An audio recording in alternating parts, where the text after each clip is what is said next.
অর্থ শুধু কাগজ, সংখ্যা বা মুদ্রা নয়, এটি একটি হাতিয়ার, একটি শক্তি এবং আপনি বিশ্বের কাছে যে মূল্য আনেন তার প্রতিফলন।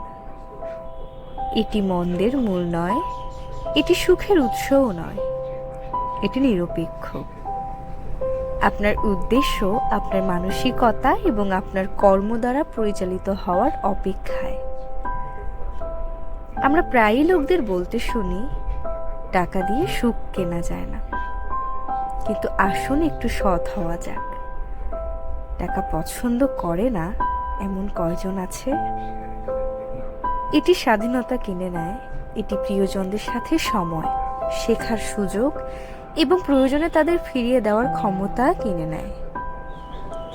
এটি আপনাকে আপনার স্বপ্নকে বাস্তবে রূপান্তর করতে, ব্যবসা তৈরি করতে, কারণগুলিকে সমর্থন করতে এবং এমন একটি উত্তরাধিকার তৈরি করতে দেয় যা আপনাকে ছাড়িয়ে যায়।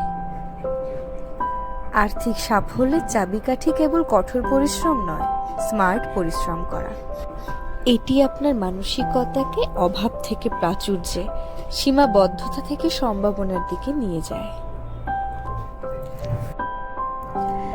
সম্পদ শুধু ভাগ্যবানদের জন্য নয়, এটা তাদের জন্য যারা ঝুঁকি নেয়।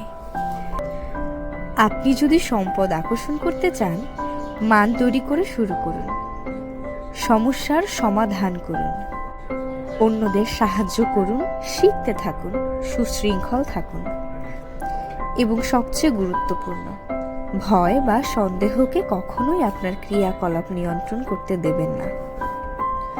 অর্থ হলো আপনার মানসিকতা, আপনার প্রচেষ্টা এবং নিজের প্রতি আপনার বিশ্বাসের প্রতিফলন।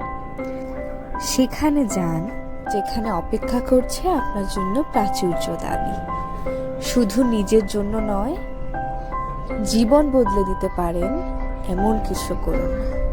কারণ ভালো মানুষের কাছে যখন টাকা থাকে তখন তারা দারুণ কাজ করে।